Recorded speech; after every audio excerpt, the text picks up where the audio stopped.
Welcome back to the Mental Dietitian Podcast. I'm your host, Ahren Lynch-potter.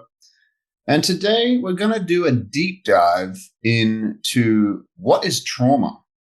What the fuck is trauma? Everybody has their own definition of it. I have been working with clients now who are in very low vibrational states for a while. A lot of people that I'm working with are going through ketamine infusions. A lot of them have depressive kind of tendencies. They suicidal ideations, things like that. And I've learned a lot about what is trauma and what it is not, and what it can do and how it can show up in our lives. So we all have it. And a lot of people, it's this kind of buzzword that's happening right now that I hear a lot about, and celebrities are talking about it. And there's people, Jake Paul's drinking ayahuasca, Aaron Rodgers is drinking ayahuasca, and they're talking about it openly. And it is exciting times. It definitely is exciting times. And it's more accepted now, especially for men, to kind of talk about their feelings, and more than ever. It's really, really cool. And I'm really grateful to be part of it. So how I define trauma is there's basically capital T trauma and lowercase t trauma. So capital T trauma is what most people think about when they think about childhood trauma, which would be rape, war, like physical or sexual abuse, war, seeing somebody die, very sharp experiences or events on the nervous system. Basically, where the nervous system gets so overwhelmed. Imagine a 5-year-old seeing somebody die, like graphically, or seeing somebody get hit by a car, or whatever it may be, or a parent dying. Those are big kind of childhood traumas with a big capital T. So that's what most people think about especially when I speak to people. I've spoken to people who are going through plant medicine integration and who are not. And a lot of people don't look at their stuff. They don't look at their stuff because they are like, well, that never happened to me. I grew up in a loving home. My parents loved me. Everything went well. I got good grades. I've had a pretty good life, but yet I want to kill myself. It's like, okay, well, that brings me to complex traumas, which is more nuanced, which is the lowercase t, which would be things like growing up with a sibling, and you have this belief because maybe the sibling was older, or maybe they were more intellectually inclined than you, or maybe they're an athlete and you weren't, that your parents loved your sibling more than you, which can create a deep feeling of inadequacy and a deep feeling of you're not enough, how you are. Another complex trauma could be, well, let's talk about myself. The belief that money will fix everything, because I grew up in a home where parents talked about money, and not in a good way. So that created something in me where I have to go make as much money as possible. And this feeling of safety is on the other side of making a lot of money, which is actually a true statement. I'd rather be a man with money than be a man without money. I'm a better man when I have money because I'm not in a scarcity mindset. But what it did for me, I kind of ramped it up and intensified it even more. It also helped to fill the hole in my heart that I was inadequate, that I wasn't enough, that I was this small little boy, this small little kid. No matter how big I looked on the inside, no matter how many steroids I took, no matter how much martial arts I did, or how much money I made, anything, it still didn't get rid of this feeling that I had, and I thought it was going to. So that is an example of more of a complex, nuanced trauma, which is what most of us have these kind of situations where it usually creates, from what I've seen, some deep sense of that you are not good enough how you are right now. So therefore, there's defense mechanisms that we live out. It could be thinking that the feeling that you're looking for is within a relationship, and that you just have to find your dream partner. which I saw on the show. There's this show about twin flames, which is kind of like a spiritual new age kind of perspective where there's only one twin flame out there, basically your soul twin flame. And people monetized it. And there's a documentary about it on Netflix, which I encourage you to watch. It is hard to watch, but it is really coming from a place of people. There's people out there that think that they are so not good enough how they are, that if they find true love, if they find their twin flame, then that feeling inside them that they've always been seeking they'll find peace. That's the answer. And people, that is not the answer. That is not the answer. The answer is always within you. You have to become Mr. or Mrs. Right before you attract Mr. or Mrs. Right. You have to heal yourself. The healing is not out there, it's in here. So trauma is a very interesting force that really affects kind of all of us. A lot of us actually have a really hard time admitting that maybe we did have some kind of traumatic things happen. Because a lot of us love our parents very much, and they did their best, but they were human. And every parent will hurt their child. Every single one of them. Maybe with a capital T trauma, hopefully not. But definitely with a complex trauma, the more nuanced trauma, the little things here and there, the things that your mum might have said about a test when you came home, or your dad always pushing you really hard in sports and wanting your dad to say that he's proud of you. Whatever it may be, these things have impact and influence in our lives. And a lot of people look at trauma through a very negative lens, when in reality, if you can transmute it and alchemize it, like a lot of very successful people have, pretty much every successful person that you look up to that has achieved anything great has had trauma. All of them have. And a lot of those traumatic things that they've experienced in their earlier years drove them to be highly successful human beings.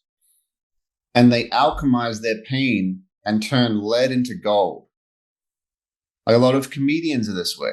There's a belief in the comedy community, which I heard Tony Hinchcliffe say on an episode of Kill Tony recently, where this man stood up and he was doing 1 minute of an open mic to try and be funny. That's what it is.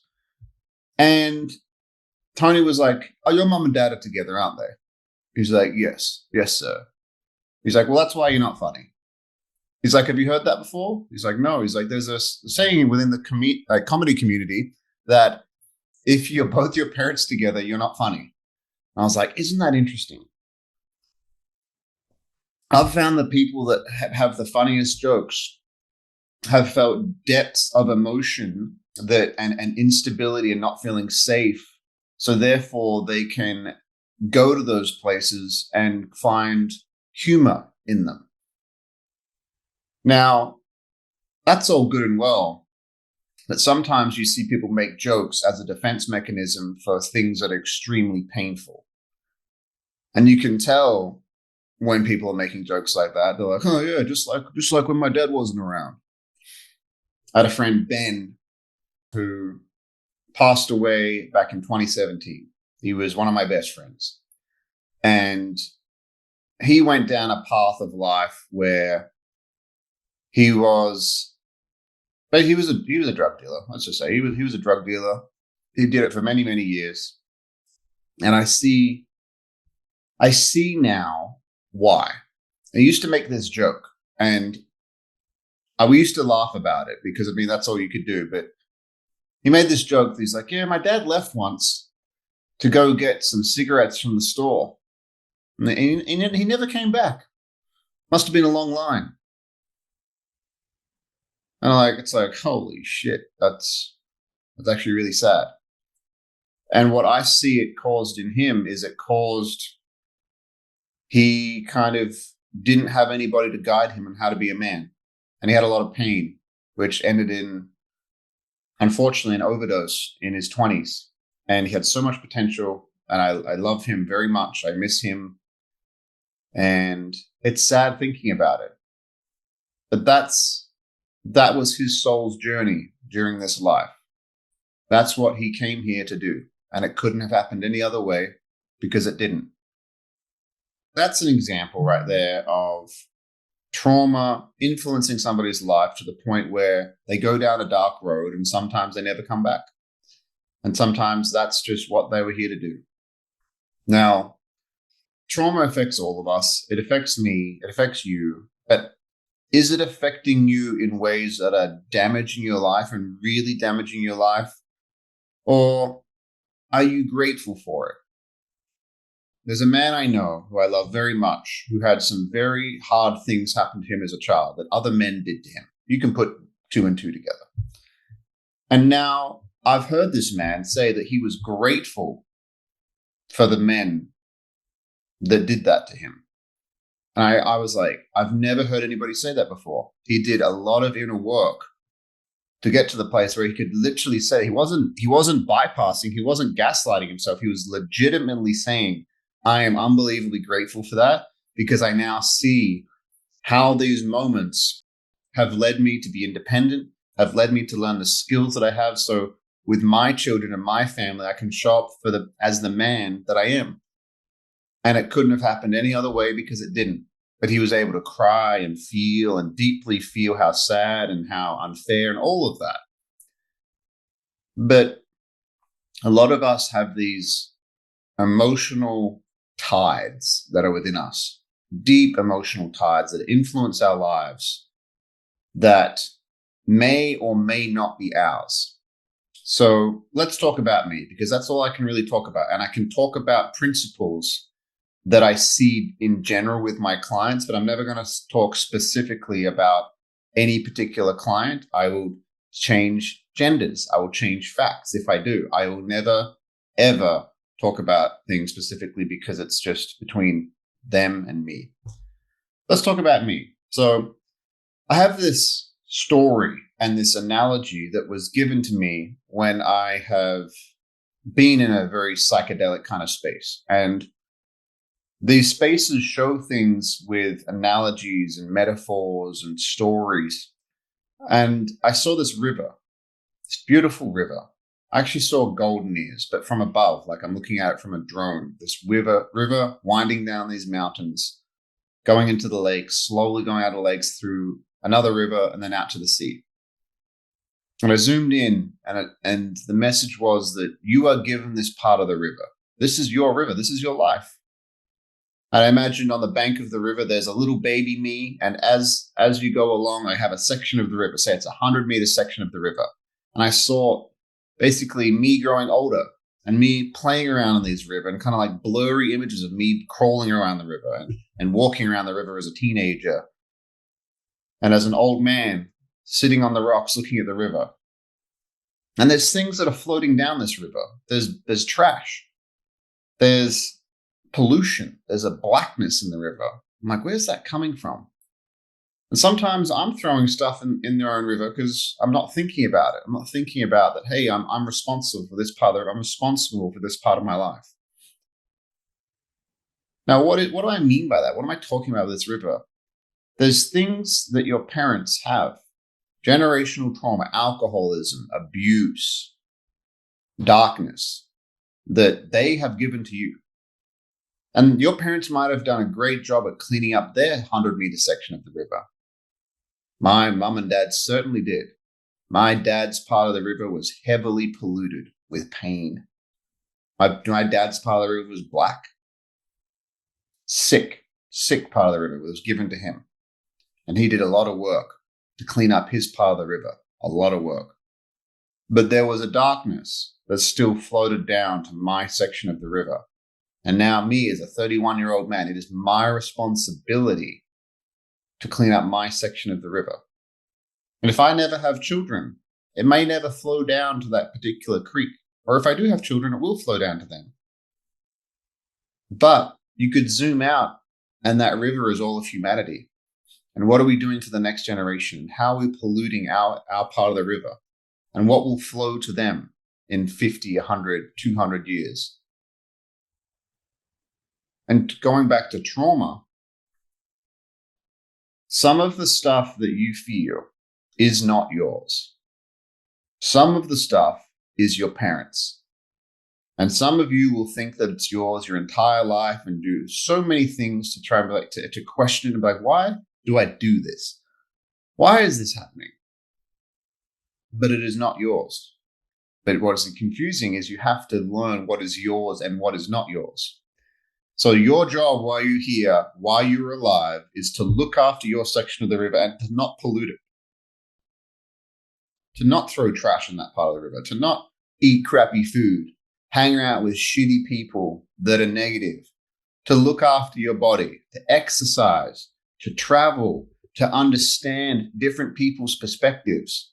All of this flourishes and nourishes your section of the river. In fact, I actually was talking about this analogy with my good friend Gabe, who I'm going to have on the podcast soon, who's an amazing human being, has been through his own journey of crazy highs and low lows, and he's felt everything in between, and he's a wonderful man. We were talking about this river analogy, and we were really getting into it, and a conversation with him really helped me kind of bring this analogy in and really explore this analogy.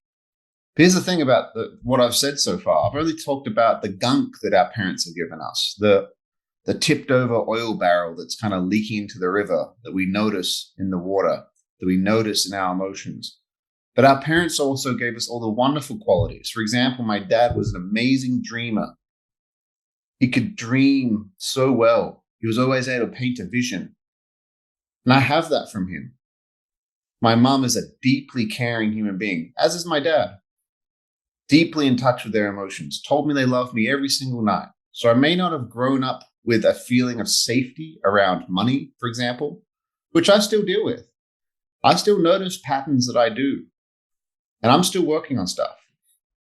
But my parents told me they love me every single day. Every single day. So I never had any doubt around that. And some of the clients I speak to they know logically, like they intellectualize that their parents love them, but they don't know what that feels like. They don't know that feeling of safety, the feeling of that beautiful home base that you feel with your parents. And now that is not their fault. Their parents did their best, but it is now their responsibility as an adult to find that loving compassion to parent themselves. Because we all have little human beings inside of us that need love. Which brings me to a little exercise that I do when I feel my stuff coming up. So step one, if you think your stuff is coming up, if you think you're acting irrational, if somebody's telling you you're acting like a child and you're like, fuck you, whatever, it's an invitation to look at it. Step one, check if you've eaten. Because all of this stuff is great, but you're still a human being and you still get hungry, and your brain is highly negative if you don't feed it carbohydrates at least 100 grams a day. So I know people that, yeah, I'm going through a lot. Like clients that I've spoken to that I'm working with, they're like, yeah, I'm feeling really low today. I was like, when was the last time you ate? Well, yesterday. So it's been 24 hours since you've eaten. Is it possible that you may just be very hungry? Therefore, that's why you're feeling depressed. And if you had a good, nutritious meal, it's not going to fix everything, but it's definitely going to change your state. And maybe we can talk about from that place. So that's step one. Have you eaten food? Are you sleeping well? If the answer to those questions are yes, then and you feel your stuff coming up and there's this like deep anger about something that doesn't really make sense. Your wife says something to you, your kid does something, and you get unbelievably angry. You're like, what the hell is going on? I have an exercise for you that has worked very, very well for me that I use quite often. It can be very unpleasant, but it is a beautiful way of doing things where I will sit down, I will close my eyes, I'll sit down on my knees, sit on my heels, and I imagine there's a big table. There's a big table with every year that I've been alive, each version of me. So there's the 0 to 1. He doesn't do too much. There's 1 to 2, 2 to 3, 3 to 4, 4 to 5, etc., 15 to 16, 19 to 20, 27 to 28, 30 to 31, which is where I am right now. And I'm currently living the life right now between 31 and 32. So I have 31 versions of me around this table. And they're causing a ruckus. The younger ones are looking after the baby because he's crawling up on the table. He hasn't experienced too much. He doesn't really know what's going on. But each year I've been alive, I've had very good things happen to my nervous system. Joy, memory, great memories. But I've also had things that have affected me. And some of those things are very harsh. Some of those things were traumatic. I can remember things. I can remember a bully kicking the shit out of me when I was about 7 or 8 and I didn't do anything. There was my parents' divorce when I was about 15. There was my grandmother's death. There was multiple cases of bullying. There was all kinds of things. And these were harsh emotional events that occurred in that year that I was alive. So I'm sitting around this table with all of them. And I asked the question, which one of you is upset right now? And I sit and I close my eyes and I breathe and I focus on my breathing and I will feel emotions. I might feel a tight chest. I might feel kind of a nauseous feeling in my stomach. I might feel a tightness in my throat because your emotions are not thoughts. They are feelings that occur in a somatic way in your nervous system, in your body, right? They're not a thought. How are you feeling? And you see people look up, they're like, I'm feeling good. It's like, no, what is your body? Do you have a tight chest right now? Do you feel anxious? Do you have a tightness in your throat? Like what's going on here? And I ask, who's upset? Recently, the 15-year-old version of me was very upset at my mum. Had some very hurtful, nasty things to say. But do you know what I said? I said, listen, we're all going to listen to you. And we're going to listen to what you have to say. And we're not going to interrupt. And we were able to, all 31 of us, we were able to gather around and listen to the 15-year-old version of me and what he had to say and what he was hurt about. And we were able to love him and listen to what he had to say. Very hard things to hear. And a lot of people cannot do this because they maybe don't understand this exercise or haven't been given this exercise or even know that it was possible. Or even when I'm describing it, part of you might feel really uncomfortable listening to this or think it's silly. You're like, that sounds fucking weird. Well, there you go. There's your compass to do the exercise. Anything that you judge or hate, anything that you think is silly or you write off is an invitation to look at. And that's where you're not free. Anything that triggers you, anything that is the spike, exactly what I said, illogical spike of emotion that doesn't really make sense of what's going on. That is the cave that you fear to enter that holds the treasure you seek.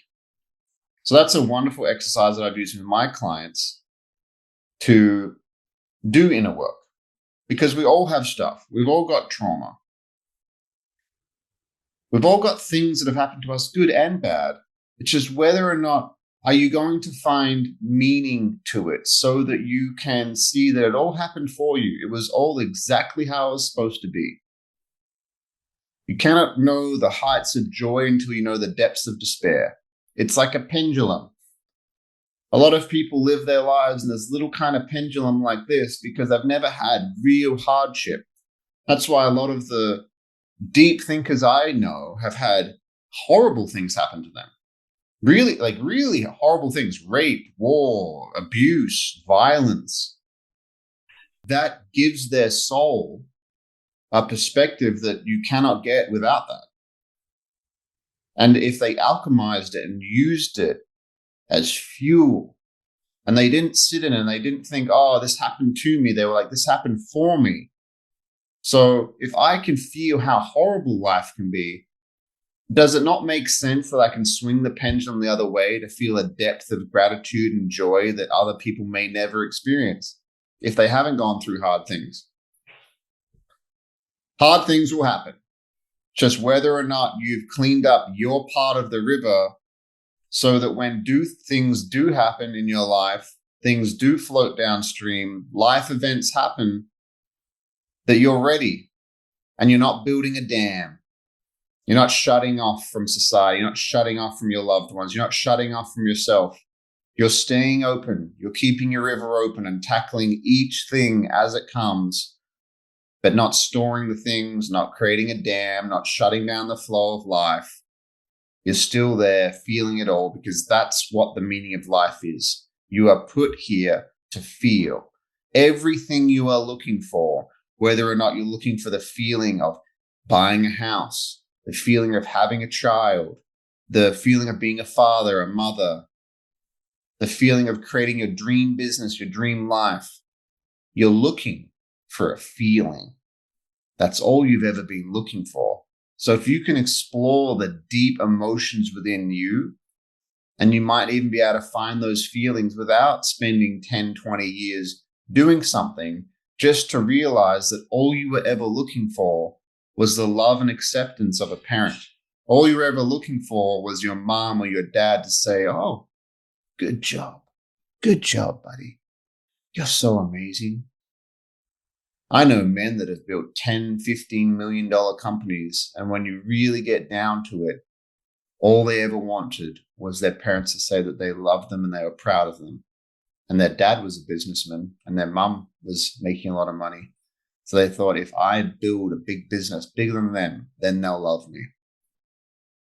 But here's what's beautiful about that story, is the skills that man had developed to build a $10 to $15 million business. He doesn't lose those skills when he realizes why he did them and what the driving force was behind them.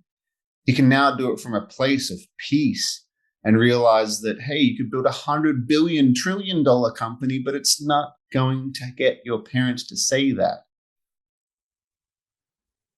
But all the skills you developed along the way helped you build this beautiful life, so you can live freedom and you can explore these things. You have the time to explore them. So life happens for us, not to us. And if you're listening to this and you ever want to explore these deep things I'm talking about, I work with clients. You know I do. Reach out to me. If anything I've said piques your interest or piques your curiosity, I'd love to walk into that cave with you and be your guide to help you navigate what you already know is inside. That's why when I'm working with clients, I ask them questions sometimes like, I'm not sure. I don't know. And I'm like, yes, you do. You do. You do know. You've always known. Just we're in denial about it sometimes, and it's not very nice to realize that you do know and you've always known, and you've just been avoiding these parts of yourself. A real man, this goes to men listening to this, but it also goes to women. A real man does not hide from anything, including himself. So I love you guys. I hope this episode sparked some things inside of you. I can guarantee you it did, because it did in me. And I know what I'm saying. I know the words I'm saying can be uncomfortable. They can hit home. They can be hard to hear. But that is the compass for your growth. Whatever is hard to hear is a compass for you to explore and find freedom and find peace. So I love you guys. We'll see you next week.